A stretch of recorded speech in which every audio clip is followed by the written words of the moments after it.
ಶುರುವಾಯ್ತು. ಮಾತು ಶುರುವಾಗ್ಲಿ.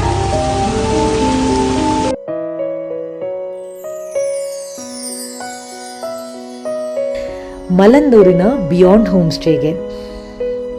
ಇದು ಬೆಟ್ಟದ ಮೇಲೆ ಇರುವಂಥ ಒಂದು ಸೋಲೋ ಪ್ರಾಪರ್ಟಿ ಅಂತ ಹೇಳಿದರೂ ತಪ್ಪಾಗಬಾರ್ದು.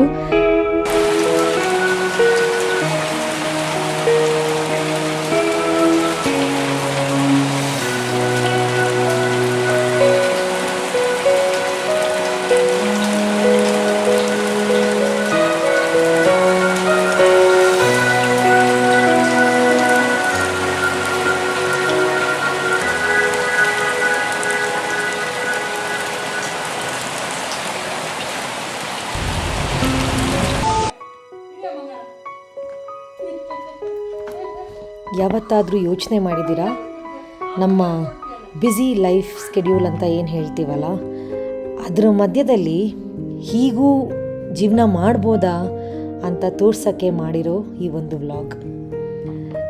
ಹೌದು, ಇಂಥ ಒಂದು ಜಾಗದಲ್ಲಿ ನಾವೆಲ್ಲ ಟೈಮ್ ಸ್ಪೆಂಡ್ ಮಾಡೋಕ್ಕಾಗತ್ತಾ? ಏನೋ ಒಂದಿನ 2 ದಿನ ಇರೋಕ್ಕೇನೋ ಚಂದ. ಯಾಕೆ ಗೊತ್ತಾ, ಇಲ್ಲಿ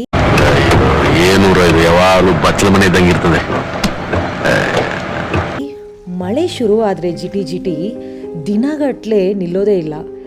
ನಮ್ಮ ಮುಂಗಾರು ಮಳೆಯಲ್ಲಿ ಒಂದು ಡೈಲಾಗ್ ಇದೆಯಲ್ಲ, ಏನೋ ಇದು ಊರು ತುಂಬ ಬಚ್ಚಲು ಮನೆ ಇದ್ದಂಗಿದೆ ಅಂತ. ಸೊ ಆಲ್ಮೋಸ್ಟ್ ಎವ್ರಿ ಡೇ ಮಳೆಗಾಲದಲ್ಲಿ ಹೀಗೆ ಇರುತ್ತೆ. ಜೂನ್ ಜುಲೈಯಲ್ಲಂತೂ ಕೇಳೋದೇ ಬೇಡ. ಚಳಿ, ಮಂಜು, ಮಳೆ ಎಲ್ಲ ಸೇರಿ ಒಂಥರ ಪ್ಯಾರಡೈಸ್ ಥರನೇ ಅನಿಸುತ್ತೆ. ಅಂಥ ಟೈಮಲ್ಲಿ ನಾವು ಬಂದಿದ್ದೀವಿ ಮಲಂದೂರಿನ ಬಿಯಾಂಡ್ ಹೋಮ್ ಸ್ಟೇಗೆ. ಇದು ಬೆಟ್ಟದ ಮೇಲೆ ಇರುವಂಥ ಒಂದು ಸೋಲೋ ಪ್ರಾಪರ್ಟಿ ಅಂತ ಹೇಳಿದರೂ ತಪ್ಪಾಗಬಾರ್ದು. ಇಲ್ಲಿಗೆ ನಾವು ಯಾವ್ಯಾವಾಗ ಬಂದಿದ್ದೀವಲ್ಲ, ಒಂದು ಸಲ ಕೂಡ ನಾವು ರೆಸಾರ್ಟಿಗೆ ಬಂದಿದ್ದೀವಿ ಅಥವಾ ಹೋಮ್ ಸ್ಟೇಗೆ ಬಂದಿದ್ದೀವಿ, ಮನೆಯಿಂದ ದೂರ ಬಂದಿದ್ದೀವಿ ಅಂತ ಅನಿಸೋದೇ ಇಲ್ಲ.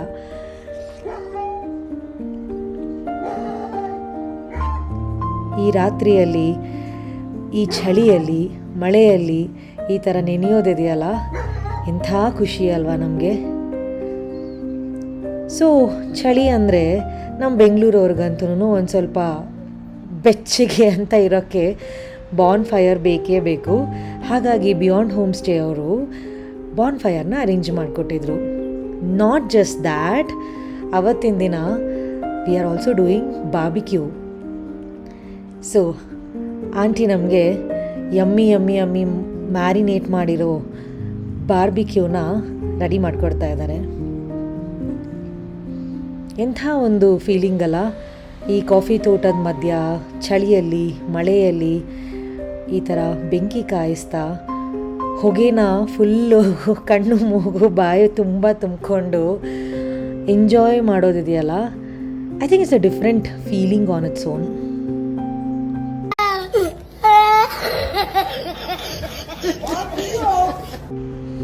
ನಮ್ಮ ಚಿಕ್ಕಮಂಗ್ಳೂರು ಯಾವುದಕ್ಕೂ ಕಡಿಮೆ ಇಲ್ಲ ರೀ. ನೀವಿಲ್ಲಿ ಏನು ಕೇಳಿದ್ರೂ ಸಿಗುತ್ತೆ. ಕಾಫಿ ಮಾತ್ರ ಅಲ್ಲ, ಇಲ್ಲಿ ಕಾರ್ಡ್ಮಮ್, ಪೆಪ್ಪರ್ ಈ ಥರ ಬೆಳೆಗಳನ್ನ ಕೂಡ ಬೆಳೀತಾರೆ.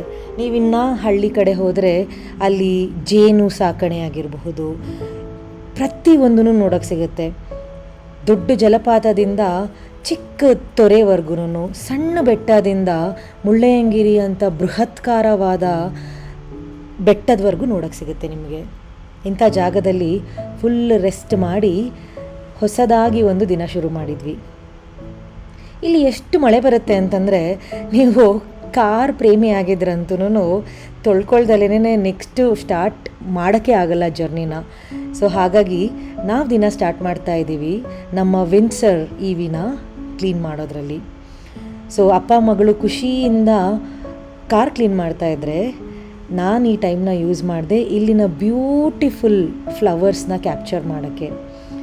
ಇಲ್ಲಿ ನೋಡಿ, ಬರೀ ಮನೆ ಸುತ್ತಮುತ್ತನೇ ನೀವು ಫೋಟೋಗ್ರಫಿ, ವಿಡಿಯೋಗ್ರಫಿ ಮಾಡಬೇಕು ಅಂತಿದ್ರೆ ಎಷ್ಟು ಚೆನ್ನಾಗಿರೋ ಸೀನರಿ ಸಿಗುತ್ತೆ ಅಂತ. ಅದ್ರ ಮಧ್ಯದಲ್ಲಿ ಮಾಡೋಕ್ಕೇನು ಕೆಲಸ ಇರಲ್ವಲ್ಲ, ಈ ಥರ ಹುಳಗಳ ಜೊತೆಗೆ ಆಟ ಆಡೋದು. ಇದನ್ನು ನೋಡಿ, ಮುಟ್ಟಿದ ಕೂಡಲೇ ಹೆಂಗೆ ಅದು ರೌಂಡ್ ಆಯ್ತಲ್ಲ, ಸುಮಾರು 1-1.5 ಇದನ್ನೆಲ್ಲ ಕಣ್ಣಿಂದ ನೋಡಿ ಕಂಗಾಲಾಗ್ಬಿಟ್ಟಿದ್ದೀನಿ. ಗಂಟೆ ತೊಗೊಂಡಿದೆ ಇದು ಓಪನ್ ಆಗೋಕ್ಕೆ. ನಾನು ಕೂತ್ಕೊಂಡು ಅದನ್ನು ಕಾಯ್ಕೊಂಡು ಹೇಗೆ ಓಪನ್ ಆಗುತ್ತೆ ಅಂತ ಎಕ್ಸ್ಪೆರಿಮೆಂಟ್ ಮಾಡ್ತಾ ಕೂತಿದ್ದೆ. ಎಂಥ ಟೈಮ್ ಪಾಸ್ ಅಲ್ಲ. ಅಷ್ಟರ ಮಧ್ಯದಲ್ಲಿ ನೀವು ನನ್ನ ಲಾಸ್ಟ್ ವಿಡಿಯೋದಲ್ಲಿ ನೋಡಿದರೆ ಕಾಫಿ ತೋಟದಲ್ಲಿ ಸ್ಪ್ರೇ ಹೊಡಿತಾ ಇದ್ರು. ಸೊ ಮಧ್ಯಾಹ್ನ ಸೂರ್ಯನ ಎತ್ತಿಗೆ ಬಂದ ಅಂತಂತೂ ಹೇಳೋಕ್ಕಾಗಲ್ಲ, ಯಾಕಂದರೆ ತುಂಬ ಮಳೆ ಇತ್ತು. ಬಟ್ ಸುಮಾರು 1-1:30 ಗಂಟೆಗೆ ನಮ್ಮ ಎಲ್ಲ ವರ್ಕರ್ಸು ಊಟಕ್ಕೆ ಅಂತ ಇವಾಗ ಮೇಲೆ ಬಂದಿದ್ದಾರೆ. ಎಷ್ಟು ಕೆಸರಿರುತ್ತೆ ಅವ್ರು ಮಾಡೋ ಜಾಗದಲ್ಲಿ, ಎಷ್ಟು ಜಿಗಣೆಗಳಿರುತ್ತೆ ಅಂದರೆ ನೋಡಿ, ಈ ಥರ ಪೂರ್ತಿ ಕವರ್ ಮಾಡಿಕೊಂಡು ಬಂದು ಕೈಕಾಲು ತೊಳ್ಕೊಂಡು ಊಟಕ್ಕೆ ಹೋಗ್ತಾರೆ ಅವರು.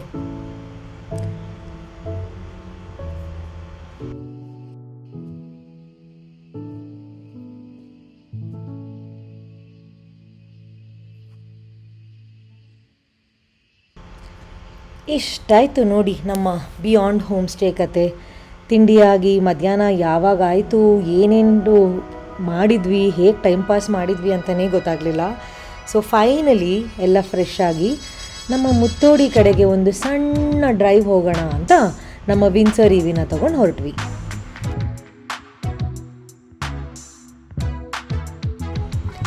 ನಿಮಗೆ ಈ ಥರ ನೋಡಿ ಅಲ್ಲಿ ಪ್ಲಾಸ್ಟಿಕ್ ಚೀಲನ ಅಥವಾ ಟಾರ್ಪಲ್ನ ಕಟ್ಕೊಂಡು ಓಡಾಡೋ ಎಷ್ಟೋ ಜನ ಹೆಂಗಸರು ಕಾಣಿಸ್ತಾರೆ ನಿಮಗೆ.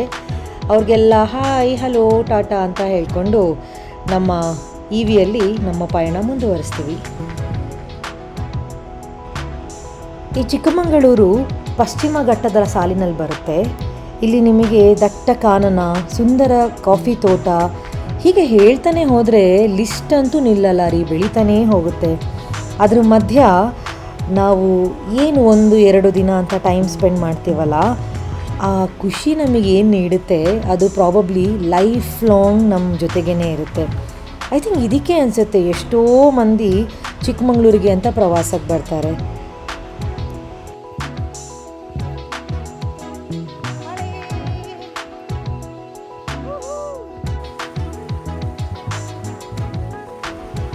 ಈ ಮುತ್ತೋಡಿ ಅನ್ನೋದೇನಿದೆಯಲ್ಲ, ಇದು ಒಂದು ಡೆನ್ಸ್ ಫಾರೆಸ್ಟ್, ದಟ್ಟವಾದ ಹಚ್ಚ ಹಸುರಿನಿಂದ ತುಂಬಿರುವ ಕಾಡು. ಸೊ ಇಲ್ಲಿ ನಿಮಗೆ ನ್ಯಾಷನಲ್ ಹೈವೇ ಫೀಲಿಂಗ್ ಎಲ್ಲ ಏನಿರಲ್ಲ. ಸಣ್ಣ ರೋಡಲ್ಲಿ ಈ ಥರ ಅಡ್ಜಸ್ಟ್ಮೆಂಟಲ್ಲಿ ಗಾಡಿ ಓಡಿಸ್ಬೇಕಾಗುತ್ತೆ. ಸೊ ನೀವೇನಾದ್ರೂ ಈ ಕಡೆ ಪ್ಲ್ಯಾನ್ ಮಾಡಿದರೆ ದಯವಿಟ್ಟು ಸ್ವಲ್ಪ ಕಾಮನ್ ಸೆನ್ಸಿಂದ ಗಾಡಿ ಓಡಿಸಿ. ನಿಮಗೂ ಜಾಗ ತಗೊಳ್ಳಿ, ಬೇರೆಯವ್ರಿಗೂ ಜಾಗ ಕೊಡಿ.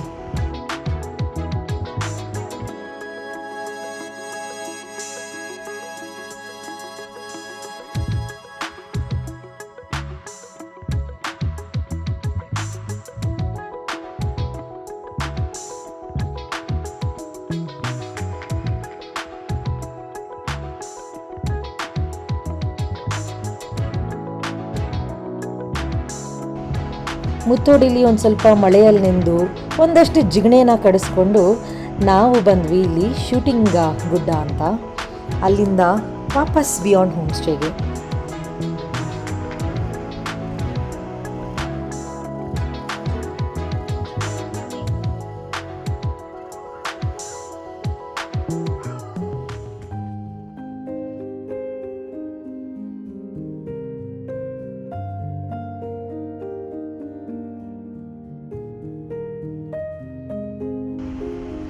ಇಷ್ಟೆಲ್ಲ ಆಗೋದ್ರ ನಡುವೆ ಸ್ಟಾರ್ಟ್ ಆಯಿತು ನಮ್ಮ ಬೈಕಿನ ಹುಚ್ಚು. ಸೊ ಅದೇನೋ ಹೇಳ್ತಾರಲ್ಲ, you can take a bike away from a rider but you can never take a biker away ಅಂತ, ಸಮಥಿಂಗ್ ಲೈಕ್ ದ್ಯಾಟ್. ಸೊ ಹಾಗಾಗಿ ನಾನಂತೂ ಓಡ್ಸೋಕ್ಕಾಗಿಲ್ಲ, ಕೈ ಮುರ್ಕೊಂಡು ಕೂತಿರೋದ್ರಿಂದ ನಮ್ಮ ಗುಂಡಂಗೆ ಹೇಳಿ ಬಾರೋ ಒಂದು ರೈಡ್ ಹೋಗಿ ಬರೋಣ ಅಂತ ಮೇಲೆ ಒಂದು ಒಳ್ಳೆ ಬ್ಯೂಟಿಫುಲ್ ಸನ್ಸೆಟ್ ಸ್ಪಾಟ್ ಇತ್ತು, ಅಲ್ಲಿಗೆ ಹೊರಟ್ವಿ. ಬಟ್ ಮಳೆ ಇದ್ದಿದ್ದರಿಂದ ನೋಡಿ ಹೇಗಾಯಿತು ಅವಸ್ಥೆ ಅಂತ. ನಮ್ಮ ಎಕ್ಸ್ಪರ್ಟ್ ರೈಡರು ಒಂದು ಸ್ವಲ್ಪ ಶೂಸ್ನೂ ಕೆಳಗಡೆ ಹಿಡ್ದಲೇ ಉರ್ರ್ ಅಂತ ಹೊಡ್ಕೊಂಡು ಮೇಲೆ ಬಂದುಬಿಟ್ಟ. Let's just see how beautiful and peaceful this place is.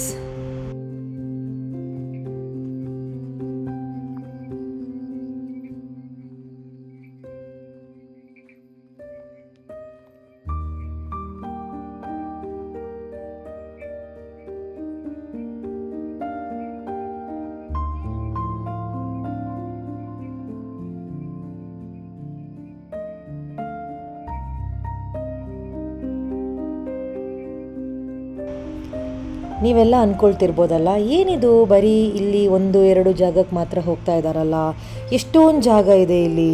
Like ಜರಿ ಫಾಲ್ಸ್ ಇದೆ, ಹಿರೇಮಗಳೂರು ಕೆರೆ ಇದೆ, ಮಲ್ಲಂದೂರಲ್ಲೇ ನೋಡಬೇಕಾದಂಥ ಬಂಡೇಕಲ್ ಬೆಟ್ಟ ಆಗಿರ್ಬೋದು, ಮಸ್ಕಲಿ ಬೆಟ್ಟ ಆಗಿರ್ಬೋದು, ಏನೇನೋ ಇದೆ, ಯಾಕೆ ಹೋಗ್ತಿಲ್ಲ ಅಂತ. ನಾನು ಮಲೆನಾಡು ಹುಡುಗಿ, ಸೊ ಇಲ್ಲಿ ಎಷ್ಟೋ ಸಲ ಬಂದಿದ್ದೀನಿ. ನಾನು ಹುಟ್ಟಿ ಬೆಳೆದಿದ್ದು ಓದಿದ್ದು ಕೂಡ ಇದೇ ಜಾಗದಲ್ಲಿ. ನಾವು ಈ ಜಾಗಕ್ಕೆ ಇವತ್ತೇನಕ್ಕೆ ಬಂದಿದ್ವಿ ಅಂದರೆ ನೆಮ್ಮದಿಯಾಗಿ ಫ್ಯಾಮಿಲಿ ಜೊತೆ ಟೈಮ್ ಸ್ಪೆಂಡ್ ಮಾಡೋಕ್ಕೆ ಅಂತ. So that's what we did and we really enjoyed a lot on this trip. ನೆಮ್ಮದಿನ ಹುಡುಕೊಂಡು ಬಂದವರಿಗೆ ನಮ್ಮ ಚಿಕ್ಕಮಂಗ್ಳೂರು ಅಥವಾ ಮಲ್ಲಂದೂರು ಬಿಯಾಂಡ್ ಹೋಮ್ ಸ್ಟೇ ಯಾವತ್ತೂ ಡಿಸಪಾಯಿಂಟ್ ಮಾಡಲ್ಲ ಅಂತ ಹೇಳ್ತಾ ಮುಂದಿನ ದಿನ ನಮ್ಮ ಪ್ರಯಾಣನ ಬೆಂಗಳೂರು ಕಡೆಗೆ ಸಾಗಿಸೋಣ ಅಂತ ಹೊರಟ್ವಿ. ಬಟ್ ನೋಡಿ, ಎದ್ದು ಕೂಡಲೇ ನಿಮ್ಮ ಪ್ಲ್ಯಾನ್ ಏನೇ ಆಗಿರ್ಬೋದು, ಮಳೆಗೇನಾದರೂ ತಲೆ ಕೆಡ್ಸ್ಕೊಳ್ಳೋಕ್ಕೇನಾದರೂ ಇದೆಯಾ? ಹೇಗೆ ಸುರಿತಿದೆ ನೋಡಿ ಮಳೆಯಲ್ಲಿ. ಬಟ್ ಆದರೆ ಸೀರಿಯಸ್ಲಿ ಹೇಳಬೇಕು ಅಂದರೆ ವಿಂಡ್ಸರ್ ಮಾತ್ರ ಬ್ಯೂಟಿಫುಲ್ ಗಾಡಿ. ಇಂಥ ಸ್ಲಿಪ್ಪರಿ ರೋಡಲ್ಲಿ ಬೆಟ್ಟ ಹತ್ತಕ್ಕಾಗಿರ್ಬೋದು, ಮಳೆಯಲ್ಲಿ ಕಾಡಿನ ರೋಡದಲ್ಲಿ ಒಂದು ಕಡೆನೂ ಒಂದು ಸ್ವಲ್ಪನೂ ಡಿಸಪಾಯಿಂಟ್ ಮಾಡಿಲ್ಲ ನಮಗೆ. ಇಂಥ ಒಂದು ಅದ್ಭುತವಾದ ಜಾಗಕ್ಕೆ ಗುಡ್ ಬೈ ಹೇಳ್ತಾ ನಾವು ನಮ್ಮ ಪ್ರಯಾಣನ ಮುಂದುವರಿಸಿದ್ವಿ. ಅಲ್ಲಿಂದ ಗಾಡಿ ಚಾರ್ಜ್ ಮಾಡಿಕೊಂಡು I am ending this vlog. ಇಷ್ಟ ಆದಲ್ಲಿ you know what to do, give a big thumbs up, subscribe ಮಾಡೋಕ್ಕೆ ಮರಿಬೇಡಿ.